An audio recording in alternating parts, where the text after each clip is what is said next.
Welcome to my channel. ఈరోజు మన ఛానల్లో చేయబోయినది అండి గోంగూరతో మిల్ మేకర్ బిర్యానీ చేసినానండి. చాలా బాగా కుదిరిందండి, చాలా టేస్టీగా ఉందండి. ఎప్పుడు చేసుకునే కూరగాయల బిర్యానీల కంటే ఇలా మిల్ మేకర్తో చేసుకోండి. చాలా హెల్దీ, చాలా టేస్టీగా కూడా ఉందండి. మనకు గోంగూర బాగా దొరుకుతుంది కదండి, అలా గోంగూర ఇలా బిర్యానీలో కలిపి చేసుకుంటే చాలా టేస్టీగా ఉంటుందండి.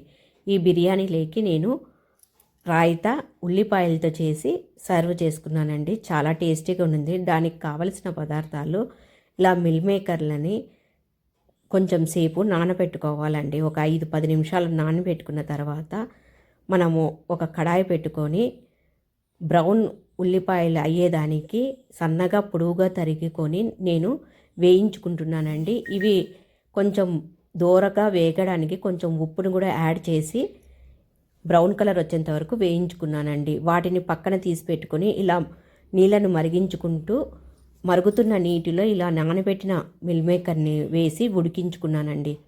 తర్వాత అవి పక్కన పెట్టిన తర్వాత ఒక గ్లాసు రైస్ని తీసుకున్నానండి.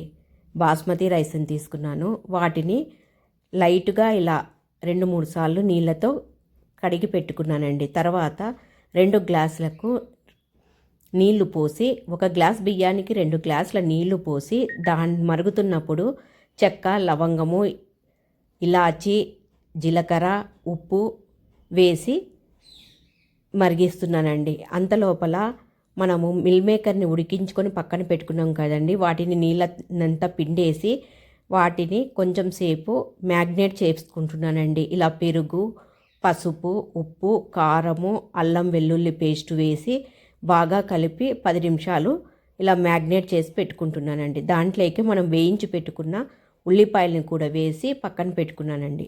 మనము ఉల్లిపాయలని వేయించుకున్న నూనెలోనే మనము ఇప్పుడు బిర్యానీ చేయబోతున్నామండి. ఇలా నూనెలోకి ఉల్లిపాయలు, పచ్చిమిర్చి, కొంచెం గోడంబిని వేసి వేయించుకుంటున్నానండి. వేయించుకున్న తర్వాత మసాలా దినుసులన్నీ వేసినానండి. చెక్క, లవంగము, మిరియాలు, జీలకర్ర. అవి వేగిన తర్వాత ఇలా గోంగూరను నూనెలో మగ్గించుకొని పెట్టుకున్నానండి. ఆ ముద్దను తీసుకొచ్చి ఇప్పుడు ఉల్లిపాయ పేస్టులో వేసి కొంచెం సేపు వేయించుకున్నానండి. ఇలా గోంగూరను వేయించుకున్న తర్వాత మనము మ్యాగ్నేట్ చేయడానికి మిల్ మేకర్ని ప్రిపేర్ చేసి పెట్టుకున్నాం చూడండి, అది తీసుకొని వచ్చి ఇలా నూనెలో వేసి కొంచెం సేపు కలుపుకున్నానండి. అలా కొంచెం నూనెలో వేయించుకుంటూ కొంచెం సేపు మగ్గిన తర్వాత మనం వేయించి పెట్టుకున్న కొన్ని ఉల్లిపాయలను కూడా వేసి పెట్టుకున్నానండి. అవి మగ్గుతూ ఉండగానే ఇలా రైసు పొడి పొడిగా ఉడికించుకున్నానండి. ఇలా బిర్యానీ కోసమని పొడి పొడిగా ఉడికించుకొని పక్కన పెట్టుకున్నానండి. ఇలా మిల్ మేకర్లు ముందుగానే ఉడికించి పెట్టుకున్నాను కదండి, ఆ దాంట్లోకి మనం ఉడికించి పెట్టుకున్న రైసుని లేయర్లుగా వేసి చేస్తున్నానండి. ఇలా ఒక లేయర్గా వేసి మనము కొత్తిమీరను సన్నగా తరిగి పెట్టుకున్నాను, అది చల్లినానండి దాని మీద. తర్వాత ఎర్రగా వేయించుకున్న ఉల్లిపాయలను కూడా వేసుకోవాలి. తర్వాత మనము ఇంకో లేయర్గా అన్నంని ఉడికించుకున్నాం కదండి, వాటిని మళ్ళీ ఒక లేయర్గా వేసుకోవాలండి. ఇలా లేయర్గా వేసుకున్నామంటే మనకు బిర్యానీ అనేది బాగా వస్తుందండి. తర్వాత 2 స్పూన్ల నెయ్యిని పైన వేసుకున్నానండి.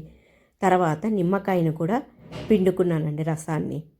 ఇలా సిమ్ములోనే పెట్టి మనము ఈ బిర్యానీని మగ్గించుకోవాలండి ఒక 5 నిమిషాలు. అప్పుడు మసాలా ఫ్లేవర్ అంతా రైస్కు పడుతుందండి. ఇలా మొత్తము పట్టిన తర్వాత చూడండి, కలుపుతుంటే ఎంత కలర్ఫుల్గా ఉందో. మనకు బిర్యానీ చాలా టేస్టీగా ఉంటుందండి. గోంగూరతో పుల్లగా రైసు మసాలా ఫ్లేవర్తో చాలా టేస్టీగా ఉంటుంది. మిల్ మేకర్ తినని వాళ్ళు కూడా ఇలా బిర్యానీ చేసి పెట్టండి, చాలా బాగా తింటారండి మిల్ మేకర్ని.